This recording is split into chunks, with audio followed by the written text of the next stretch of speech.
ఏంటండి ఎలా ఉన్నారు, బాగున్నారా? సో నా దగ్గర ఎస్జేవిఎన్ షేర్స్ అయితే టోటల్ నా దగ్గర 158 అయితే ఉన్నాయన్నమాట. ఆల్మోస్ట్ నేను దీని మీద 20,715 రూపీస్ అయితే ఇన్వెస్ట్ చేశాను అనమాట. సో ఆల్మోస్ట్ నేను 21 డేస్ నుంచి దీన్ని హోల్డ్ చేస్తాను. ఈ షేర్ని సెప్టెంబర్ 5 అయితే నేను తీసుకోవడం మొదలెట్టాను అనమాట ఈ షేరు. ఇప్పుడు మనం దీని గ్రాఫ్లో ఇక్కడ చూసుకున్నట్లయితే ఎస్జేవిఎన్ షేర్ వాల్యూ ప్రజెంట్ 126.14 ఇక్కడ రన్ అవుతుంది అనమాట.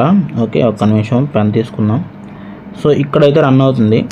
సో దీని ఎస్జీబీఎన్ షేర్ వాల్యూ చూసుకుంటే పైనుంచి చూసుకుంటే 140, ఇది చూసుకుంటే 145 అంతవరకు ఉంది. అక్కడి నుంచి డౌన్ అవుతూనే వచ్చింది యాక్చువల్లీ దీని షేర్ వాల్యూ. కానీ మధ్యలో ఇక్కడ పుష్ ఇచ్చింది, ఇక్కడ అప్ వచ్చింది, ఇక్కడ అప్ వచ్చింది, కానీ ఇక్కడ అప్ రాలేదు, కానీ ఇంకా డౌన్ అవుతూనే ఉంది. కానీ దీని సపోర్టింగ్ లెవెల్ చూసుకున్నట్లయితే ఇక్కడ 124 దగ్గర ఒక సపోర్టింగ్ లెవెల్ అయితే ఉంది. ఓకేనా, ఎవరైనా ఎంట్రీ తీసుకోవాలని కూడా ఇక్కడ ఛాన్సెస్ అయితే ఉంది. దీని కింద కూడా ఒక ఛాన్సెస్ ఉంది. 120 దగ్గర కూడా ఒక సపోర్టింగ్ లెవెల్ అయితే ఉంది. సో బట్ 124 నాకు తెలిసి ఆగుతుంది అని అనుకుంటున్నాను.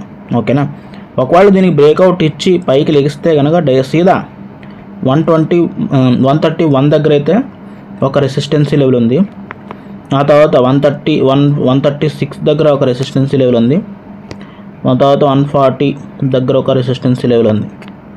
ఒకవేళ బ్రేక్అవుట్ ఇస్తే ఇదన్నమాట స్టేజెస్. ఫస్ట్ 131, తర్వాత 136, తర్వాత 141 అనమాట. సో ఈ విధంగా అయితే ఉంది. సో ఎస్జీబీఎన్ బట్ వెయిట్ చేయాలి ఎలా వెళ్తుంది ఏంటనేది. ఈ మంత్ ఈ వీక్ వరకు వెయిట్ చేస్తే కానీ ఇది కిందకి వెళ్తుందా పైకి వెళ్తుందా, బ్రేక్అవుట్ ఇస్తుందా లేదా అనేది కూడా తెలియాల్సింది అయితే ఉంది.